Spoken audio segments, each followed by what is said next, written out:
망설이지 않겠다는 듯 수화기 저쪽에 여자가 말했다. 여보세요? 말 꺼내려니까 이상하다. 잊어버렸어요?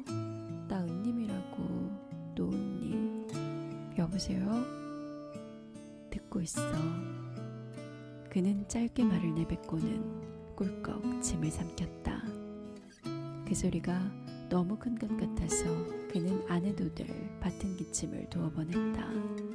하지만 그러고 나니 더욱 이상한 것 같았다. 그는 입을 다물었다. 잠시 침묵이 흘렀다. 여보세요? 멀어지는 목소리를 부여잡기라도 하듯이 이번에는 그가 다시 말했다. 수화기 저쪽의 목소리였기 때문이었다. 저쪽의 목소리이니 만질 수도 없고 보이지도 않고 신기루처럼 꺼져버릴 수도 있는 것이다. 혹시나 정말로 꿈을 꾸고 있는 것은 아닐까? 그도 아니면 착각은 아닐까? 혹시 그의 고객 중에 노은님이라는 이름이 또 있던가? 그는 그런 불길한 생각들을 두서없이 했다. 잠시 웃음을 멈추고 여자가 말했다. 미안해요. 그냥 웃음이 나왔어. 생각해보니까 우스운 것 같아서. 여기 지하다방이야. 꼭 내가 26살 적에 형한테 몰래 전화 걸던 생각이 나는 거 있지? 은님의 말이 계속되는 동안 숨을 쉬고 있지 않았다는 걸 그는 그제야 깨달으면서 길게 숨을 내쉬었다. 그랬다. 은님이었다. 저렇게 말하는 여자. 노래하듯 경쾌한 서울 토박이 말씨로 이야기하는 여자. 7년 만에 전화를 걸어서 아무렇지도 않은 듯이 그냥 웃을 수도 있는 여자. 이 근처에 볼 일이 있어서 왔다가. 목소리는 어느새 아주 차분해져 있었다. 이젠 형을 만나도 될 것 같아서. 은님은 끝말을 얼버무리며 가볍게 웃었다. 이제는 그를 만나도 될 것 같다는 말이 그의 목에 걸렸다. 알았어. 기다려. 내려가지. 아주 오래된 연인들처럼 그는 우물거리는 은님의 말을 끊으며 말했다. 당연히 만나야 될 약속에 나온 것처럼 은님의 전화도 끊기고 있었다. 하지만 그는 수화기를 끊지 않고 잠시 수화기가 내는 기계음을 듣고 있었다. 갑자기 이 단조로운 기계음이 아득한 기억을 불러왔다. 마치 주문처럼 기억은 현기와 더불어 몰려왔다. 언젠가 길거리에 있는 공중전화 박스 안에서 은님이 끊어버린 전화 수화기를 붙들고 이런 무의미한 발신음을 듣고 서 있던 때가 있었다. 그는 듣고 있던 수화기를 제자리에 내려놓았다. 전화를 끊으면서 비로소 그는 떨고 있다는 것을 깨달았다. 마른 침이 꿀꺽 하고 넘어갔다. 그랬다. 그때도 가을이었다. 날씨가 맑았던 것 같았다. 그리고 한 여자가 걸어오고 있다. 여자 뒤에는 가파르게 높은 빌딩들이 서 있고 그 뒤로는 날이 선 하늘이 시퍼렇게 펼쳐져 있다.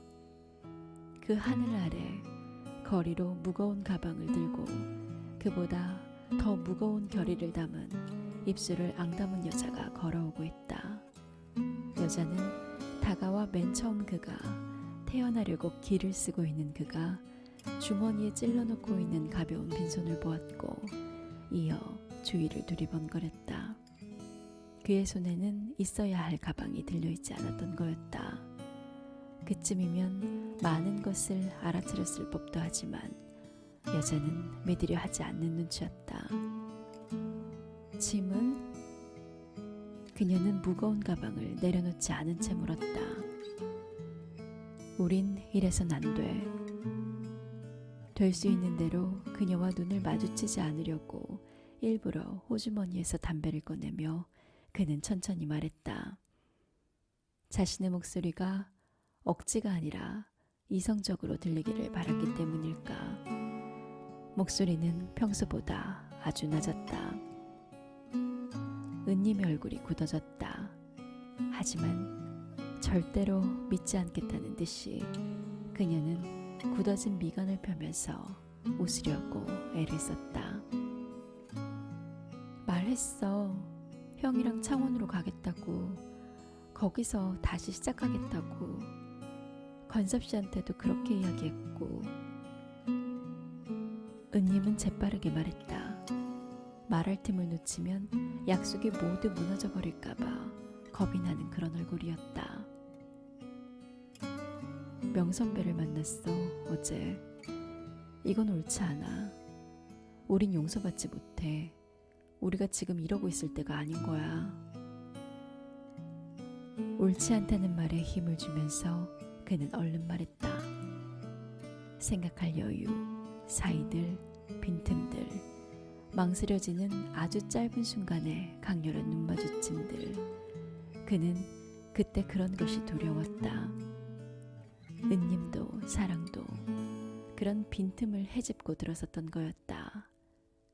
은님의 입이 힘없이 벌어졌다. 명선배가 그래? 옳지 않다고? 형은 누군가 우리 말고 다른 사람이 우리를 용서하길 바랬던 거야? 억지 웃음도 지워버린 은님이 느리게 말했다. 화가 나면 오히려 말이 느려지는 게 그녀의 특징이었다. 턱까지 차오른 숨을 가쁘게 쉬면서 노여움 때문이었을까. 그녀의 얼굴이 붉게 물들었지만 그는 이런 일엔 노련한 남자처럼 모른 척하고 담배 연기만 하늘로 내뿜었다. 난 다 정리했어요. 형의 마음이 사흘 만에 이렇게 변하리라고는 생각도 못했어. 난 이렇게 될 줄은 꿈에도. 은님은 더 설명하기 힘들다는 듯 그를 올려다보았다. 빈틈들, 생각할 시간들, 아주 짧은 순간의 강렬한 눈마주침들, 그런 것들이 다시 그를 비집고 들어서려고 하는 걸 느끼고 그는 재빠르게 말했다. 이런 건 옳지 않아. 우린 해야 할 일이 너무 많은데. 애를 쓰고 있었긴 했지만 자신이 듣기에도 자신의 말투가 이성적이기는커녕 고집을 부리는 아이 같았다. 하지만 하는 수 없었다. 은님의 눈 속에서 섬광 같은 것이 퍼뜩 번쩍였다. 그러면 뭐가 오라? 그로 말하면 갑자기 짜증이 치밀어 올랐다. 따지고 들듯이 이야기하고 있는 은님이 저렇게 커다란 가방을 싸가지고 나선 은님이 미련해 보였던 것이었다. 하지만 약속은 두 사람이 했었다. 하지만 그쯤이면 알아들어야 한다고 그는 생각했다. 단지 술에 취했을 뿐이라고 우기고 싶었다. 27살에 불륜이라는 멍해라니. 그건 너무 이상했다. 27살에 26살짜리 유부녀하고 그 유부녀가 이혼하길 기다렸다가 그 이혼녀하고 결혼을 해야 한다니. 생각해보니 그건 괴상했다. 절대로 인생에 끼어들어선 안 될 이물질 같은 거였다.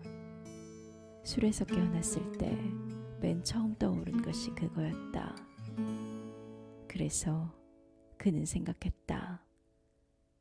가야 할 길이 멀었다. 해야 할 일이 많았고 미래는 열정적인 고난으로 가득 차 있는 듯이 보였다. 그는 갑자기 그 자리에서 은님을 떼밀어버리고 싶은 충동을 느꼈다. 그래서 그는 또 생각했었다. 여자들이란 너무나 감정적인 동물이다. 아무리 진보적으로 생각을 하려 해도 그랬다. 사랑을 위해 창원으로 도피를 할 순 없었다. 그는 주머니에 손을 찌른 채 어깨를 잔뜩 세웠다. 아마도 몹시 방어적인 자세가 되어버렸던 것 같다. 은님의 눈길이 그런 그를 낯설게 바라보고 있었고 이어 체념을 한 듯 천천히 내리깔렸다. 그의 입에서 긴 한숨이 흘러나왔다. 몹시 떨렸으나 그는 가슴을 펴고 아무렇지도 않은 듯한 표정을 지었다. 은님 역시 입술을 앙다물고 시선을 제 구두코에 받고 붙박인 듯 서 있었다. 무거운 가방을 아직도 든 채였다. 그는 다가가 은님을 위로해주거나 하지 않았다. 다만 견뎌야 한다고 그는 생각했었다. 참고 견디고 버리고 희생해야 한다고. 그는 어쩌면 그때 희미한 환희도 느끼고 있었다.